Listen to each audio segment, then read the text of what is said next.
Usually when we talk about a medical diagnosis, there's this expectation of, precision. Right. Like you break your arm, the x-ray shows that jagged white line, and the doctor just points and says, there it is, it's clean, it's comforting. Yeah, we definitely like things to be visible and easily categorized. Exactly. But look at the anatomy of the human head, specifically the sinus cavities, and suddenly your standard imaging feels, well, terrifyingly inadequate. Today, we're exploring the hidden high-stakes, razor-thin margins of safety just behind your face. It is a delicate geography. I mean, when you analyze the structure sitting mere millimeters away from the sinuses, the terrain is nothing short of treacherous. Right, and our guide for mapping these hidden dangers is a medical text called Complications in Endoscopic Sinus Surgery by Drs. M.A. Tufik and P.J. Wormald. A very comprehensive look at things going wrong. Yeah, and our mission for this deep dive is to really understand why navigating the sinuses is akin to diffusing a microscopic bomb, and how surgeons prep for the absolute worst-case scenarios. So, okay, let's unpack this. Minor complications in sinus surgery are pretty common. Oh, very common. You get some facial swelling, maybe a little bleeding, you deal with that. Right, but the major complications, the ones we're focusing on today, involve the brain, the eyes, and major arteries. Yeah, and to make sense of it, surgical risks in this field are categorized in 3 distinct ways: by anatomical location, by severity, and by timing. Timing being like when it happens. Exactly. Timing simply asks whether the complication happens during the surgery, maybe a few days later, or even years down the line. But the most revealing part of the text is actually the risk factors that make these major complications more likely. I would assume the biggest risk is the disease itself, like severe polyps obscuring the view or something. You'd think so. But actually, general anesthesia is a massive risk factor. Wait, general anesthesia? The thing that keeps you from writhing in agony on the operating table. That's the one. How does the very thing designed to keep a patient safe and comfortable become a massive risk factor? Because it removes the surgeon's built-in proximity alarm. Oh. Yeah. When a patient is under general anesthesia, they are paralyzed and unconscious, meaning the surgeon loses all physiological feedback.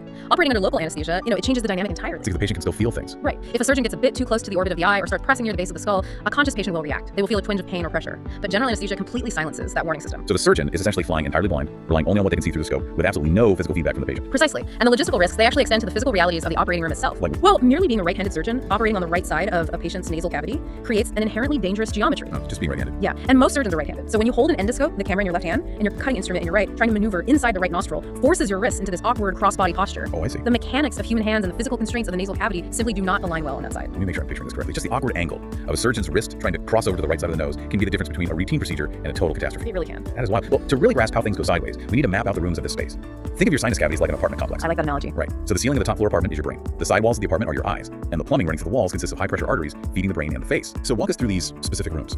The apartment analogy works perfectly here. There are 4 main sinus rooms we need to navigate, starting with the maxillary sinus. Yep. This is the one located directly behind your cheekbones. For surgeons, this is the most reliable starting point. It's the most commonly addressed sinus, but even the safe room has hazards. Because of what's next to it. Right. It sits dangerously close to the orbit of the eye right above it, and the infraorbital nerve runs directly through its roof. Okay, so if a surgeon is working in that safe room and accidentally nicks the infraorbital nerve up in the ceiling, what is the consequence for the patient? Permanent irreversible numbness. Wow. Yeah, that nerve provides sensation to the cheek, the side of the nose, and the upper teeth. So severing it means the patient might never feel that side of their face again. That's terrifying. So where do we go from the maxillary? From there, we move up to the frontal sinus, positioned right behind your forehead.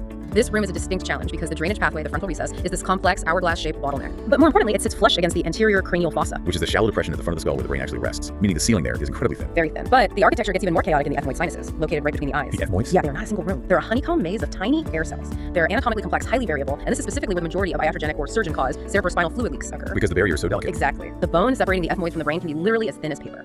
And finally, we reach the sphenoid sinus. The last room. Right. This is the deepest room in the apartment. It acts as a gateway located all the way in the back, and it sits right next to the pituitary gland, the optic nerve, and the internal carotid artery. Okay, so if we connect this to the bigger picture, Right. This is why the preoperative CT scan isn't just a formality or some baseline health check. It is quite literally a treasure map. If we connect this to the bigger picture, a surgeon simply cannot rely on textbook anatomy. Human skulls are not stamped out on an assembly line. Right. In one person, the skull base above those ethmoid sinuses might be completely flat. In another, it might be heavily asymmetrical, dipping dangerously low into the nasal cavity on just one side. Oh. So if a surgeon goes in without memorizing that specific patient's CT scan, they're navigating a minefield blindfolded. Okay, let's talk about what happens when the plumbing bursts in this apartment complex.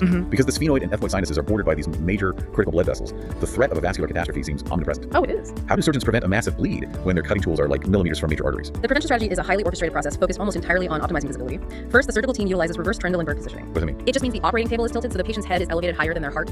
This physically reduces venous blood pressure pooling in the head. Makes sense. Gravity working for you. Exactly. Second, they rely on total intravenous anesthesia, or TIVA. The anesthesiologist has a really critical objective here: maintain the patient's mean arterial blood pressure between 60 to 75 millimeters of mercury and keep the heart rate under 60 beats per minute. So they are artificially dropping the blood pressure to keep the bleeding to an absolute minimum so the camera lens doesn't just get constantly covered in red. Right, it's all about keeping the field clear. And the patient has a role in this prep too. The source text noted that patients are ordered to stop taking supplements like fish oil and ginseng a full week before surgery. Yes, that's crucial. People view fish oil as this harmless daily health booster, but what is it actually doing physiologically that makes it so dangerous on the operating table? Well, it acts as a mild anticoagulant. Supplements like fish oil, ginkgo, and ginseng, they actually inhibit platelet aggregation. They literally disrupt the body's natural coagulation cascade. So you stop clotting. Exactly. In daily life, this might just mean a paper cut bleeds a few seconds longer, but inside the microscopic, highly vascular space of the nasal cavity, disrupting that clotting cascade means a minor capillary bleed turns into a constant ooze, and that ooze destroys the surgeon's visibility. Even with perfect positioning and a totally clear system, accidents happen. The text focuses heavily on something called the anterior ethmoidal artery, or the AEA. Yes. This artery runs along the roof of the ethmoid sinus, basically right beneath the brain. I really want to understand the mechanics here. How does a surgeon actually cut this, and why is it so catastrophic? The danger really lies in how the artery is suspended. In about a third of patients, the AEA doesn't just sit flat against the bone. It hangs down below the skull base, suspended in a delicate little fold of bone and tissue called a mesentery. Okay, so it's dangling. Right.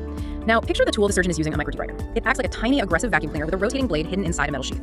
Its job is to suck in diseased polyp tissue and chop it away. So if that artery is just dangling in the middle of the workspace, The microdebrider can easily snag it. If the surgeon isn't meticulous, particularly when moving the blade from back to front, the vacuum suction grabs that hanging artery, and the rotating blade completely transects it. wow. And the text says the severed artery acts like a snapped rubber band and retracts right back into the eye socket. It does, because the artery is anchored in the orbit of the eye. Severing it in the nasal cavity causes it to snap back through the bony wall. It just retreats. Oh, man. And then it begins pumping arterial blood directly into the closed space of the eye socket. This creates a rapidly expanding orbital hematoma. Which is bad because there's nowhere for the blood to go. Exactly. The eye socket is a fixed bony box it cannot expand. So as blood floods in, the pressure spikes instantly, crushing the optic nerve. It is an immediate surgical emergency requiring decompression within minutes, or the patient suffers permanent blindness. But somehow, that is still not the absolute worst case scenario. No, it's not. That dubious honor belongs to the internal carotid artery, the massive high-pressure pipe pumping blood directly to the brain. According to the text, in about 10% of people, the bone that is supposed to cover this artery inside the sphenoid sinus is completely missing. Right, it's called being dehiscent. The artery is just sitting there completely exposed. What is the protocol if a surgeon accidentally nicks the carotid? What's fascinating here is how the operating room instantly shifts from a standard surgical environment into a choreographed military-style trauma response. I can imagine the panic. It's controlled chaos. The primary surgeon immediately calls for a second scrubbed-in surgeon. Simultaneously, the anesthesiologist begins actively resuscitating the patient, pouring in fluids and blood products to intentionally raise and maintain their systemic blood pressure. Wait, stop right there. If you have a ruptured high-pressure pipe, turning up the water pressure sounds completely insane. Wouldn't raising their blood pressure just make them bleed out instantly on the table? It sounds completely counterintuitive, I know. But here is the mechanism behind it. The brain requires constant high-pressure blood flow to survive. Okay. And the human vascular system has a built-in backup network called the Circle of Willis, which connects the blood supply from the left and right sides of the brain. Right. If the right carotid artery is bleeding out, the anesthesiologist drives the systemic blood pressure up so that blood forcefully pumps out the uninjured left carotid artery, crosses over through the Circle of Willis, and keeps the right hemisphere of the brain perfused and alive. Oh, wow. They're literally sacrificing blood loss at the wound site to guarantee the brain doesn't suffocate. Exactly the trade-off they have to make. While the anesthesiologist manages that, you now have two surgeons working in a dark cavity the size of a golf ball. They utilize two high-flow suctions. They clear the blood. Yes, the second surgeon places one suction down the bleeding nostril simply to clear the massive flood of blood. The primary surgeon places their endoscope and a second massive suction down the opposite nostril to visualize the exact site of the tear. What a nightmare. Meanwhile, another team member frantically harvests a 1.5 centimeter piece of muscle, usually from the patient's thigh or neck. And the text says they take this freshly harvested chunk of muscle, place it between two metal kidney dishes on the nurse's table, and smash it. Yes. Why crush it? Doesn't that destroy the muscle they just went all the trouble to harvest? The crushing is actually the most vital step. Smashing the muscle fibers releases massive amounts of tissue factors. Like chemical signals? Exactly. Tissue factors are proteins that act as a chemical beacon, instantly triggering the body's extrinsic clotting cascade. By crushing the muscle, they are essentially turning it into a hyper-concentrated biological glue trap. That is brilliant. It is. The primary surgeon grabs this crushed muscle patch with a specialized tool, slides it directly onto the bleeding hole in the artery, and holds it there with firm, continuous pressure for 5 to 10 excruciating minutes. And once the bleeding stops, they have to seal it permanently. The text mentions rotating a pedicled flap of the patient's nasal septum over the patch. What makes it a pedicled flap and why use that instead of just another piece of free tissue? A pedicle flap means the piece of tissue is cut and moved, but its base is left firmly attached to its original blood supply. Oh, I see. If you just slapped a dead piece of tissue over the artery, it would eventually necrose and fail. By using a pedicle flap, living tissue with a beating blood supply integrates over the injury. They glue it into place, pack it, and immediately rush the patient for an angiogram to confirm the seal. Unbelievable. Okay, so we talked about the plumbing going sideways, but what happens if the surgeon's instruments go straight up, like vertically through the ceiling of the ethmoid sinus? Then the surgeon is breaching the skull base. They're literally entering the anterior cranial fossa. Here's where it gets really interesting, because the surgeon might not realize they've done it the exact millisecond it happens, but there is a telltale clue called a washout sign. Ah, yes. The surgical field is normally a dark red, messy environment. Suddenly, the surgeon sees this pool of blood being actively diluted and washed away by a crystal clear liquid. That fluid is cerebrospinal fluid, or CSF. Yeah. The fluid your brain floats in is literally leaking into your nose. The washout sign is chilling. It signifies a direct, open communication between the non-sterile, bacteria-filled environment of the nasal cavity and the highly sterile environment of the brain. These leaks frequently occur at the lateral wall of the olfactory fossa. Let's anchor that geographically. Where exactly is the olfactory fossa? It's a shallow groove right at the base of the skull, located directly above the nasal cavity, where your olfactory bulbs your smell receptors sit. Okay. It is essentially the absolute floor of the brain and the ceiling of the nose. The bone right there can be as thin as 1/10 of a millimeter. So thin. Right. If a surgeon uses an instrument with slightly too much upward force, they punch right through it. Or if they accidentally touch a vessel near that thin bone with an electrocautery tool, the thermal energy alone can conduct through the bone, burning a hole straight through the dura, the protective lining of the brain. The fix for this completely threw me. It's referred to as the bath plug technique. Yeah, it's quite something. You would assume brain surgery requires some high-tech, synthetically engineered mesh patch. But no. The surgeon takes a piece of fat from the patient's earlobe, ties a little dissolvable suture to it, and pushes it up through the hole directly into the space where the brain is. Then they pull down the string. Simple but effective. Why earlobe fat, and how does this simple string trick actually seal a hole in the skull? Well, it is brilliant mechanical engineering using biology. Earlobe fat is highly pliable. When the surgeon pushes that piece of fat up through the hole into the cranial cavity and then pulls down on the suture, the fat hits the floor of the skull from the inside. So it plugs it. Yes, the tension causes the fat to expand radially. It swishes outward in all directions, forming a completely watertight natural seal from the inside out, exactly like pulling a rubber stopper down into a drain. It integrates seamlessly without relying on foreign synthetic materials. That is amazing. But what if they miss it? What if the washout sign is hidden by a heavy bleed and the surgeon finishes the procedure completely unaware that they breached the ceiling? That introduces devastating post-operative dangers. The most immediate mechanical threat is tension pneumocephalus. The hole in the skull base acts as a one-way biological valve. Meaning air can go up, but it can't come down. Precisely. Every time the patient takes a breath, coughs, or strains, air is forced up through the nose, through the tiny hole, and into the cranial cavity. And it gets trapped. Because of the tissue flaps acting like a one-way door, the air becomes trapped inside the skull. As the patient continues to breathe over the next few hours, a massive pocket of pressurized air builds up, physically compressing the brain tissue and choking off blood vessels. Wow. On a post-operative CT scan, this trapped air pushing down on the two frontal lobes creates a very distinct image known as the Mount Fuji sign. The compressed brain looks identical to the twin peaks of a volcano sitting beneath a massive void of black, trapped air. And the immediate treatment for this, before they even take the patient back into surgery to physically patch the hole, is so fascinating from a chemistry perspective. They administer 100% pure oxygen to the patient. Yes. I had to look up the physics of this. The air trapped inside the skull is normal room air, which is mostly nitrogen. By making the patient breathe 100% oxygen, their bloodstream becomes entirely starved of nitrogen. Exactly. This creates a steep concentration gradient. The blood actually acts like a sponge, absorbing the trapped nitrogen gas straight out of the skull cavity through the tissues, steadily shrinking the massive air pocket. The concentration gradient is incredibly effective at reducing the mechanical pressure. However, mechanical pressure is only half the danger. Right, there's infection. Yes. The other half is biological. A missed CSF leak is an open superhighway for normal nasal bacteria like Streptococcus pneumonia to travel directly up into the brain, causing lethal meningitis, encephalitis, or massive intracranial abscesses within days. So we know upward force reaches the brain and lateral force hits the eyes and arteries. But what happens when the anatomy actively lies to the surgeon about where those boundaries are? There is one more critical structure hidden in these bony walls, and it involves the optic nerve. This raises an important question. How does a surgeon avoid blinding a patient when operating in the deepest, darkest part of the sinuses? Well, the optic nerve, which carries all visual data from the eye to the brain, runs tightly along the superlateral wall of the sphenoid sinus. Sometimes the bone covering this nerve is totally absent, and much like the ethmoidal artery we discussed, the optic nerve itself can sometimes hang down completely exposed inside the sinus cavity in its own mesentery. Just dangling out in the open, right where the surgeon is actively utilizing biting punches and spinning microdebrider's. If the surgeon assumes the nerve is safely tucked behind a bony wall and doesn't verify its location, a single bite with a surgical punch can permanently sever the optic nerve. And just to make it incredibly unfair, human anatomy throws in a literal booby trap. It's called the Anodi cell. I read this part of the text 3 times because the architecture is so devious. Think of it like a secret room that was built over the property line. That's a great way to put it. An Anodi cell is an unpredictable anatomical anomaly. Normally, the optic nerve associates exclusively with the sphenoid sinus in the very back of the nasal cavity. But occasionally, a microscopic air cell from the ethmoid sinus, which sits much further forward, unpredictably grows backward, migrating completely over and above the sphenoid sinus. Oh, wow. This rogue ethmoid cell is the Anodi cell, and it ends up housing the optic nerve right inside its walls. So the surgeon is working in the ethmoid sinus.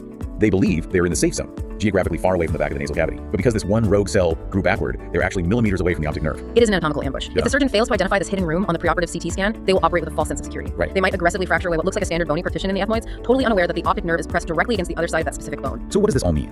When you look at all of this collectively, the arteries acting like snapped rubber bands, the carotid artery sitting exposed with no bone, the paper-thin skull base acting as a one-way valve for trapped air, and these booby-trapped Anodi cells, it is jarringly clear that endoscopic sinus surgery is not just a standard medical procedure. Far from it. It is essentially diffusing a bomb in a funhouse mirror maze.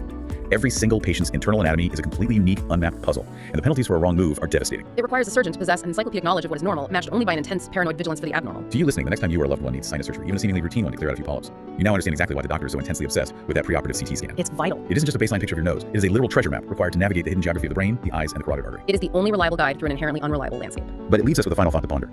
Given how wildly unpredictable, asymmetrical, and microscopic these anatomical danger zones are, given that a fraction of a millimeter of bone or a hidden Anodi cell can mean the difference between routine healing and permanent blindness or brain injury, Yeah. how long will it be before human hands, with all their inevitable physical tremors, awkward angles, and blind spots, are replaced entirely by AI-driven robotic surgical systems? Systems that can pre-map and navigate these highly individual biological minefields with absolute mathematical perfection. Something to think about the next time you feel a little sinus pressure, and remember those razor-thin margins of safety just behind your face. That's all for this deep dive. Thanks for listening. Thank you.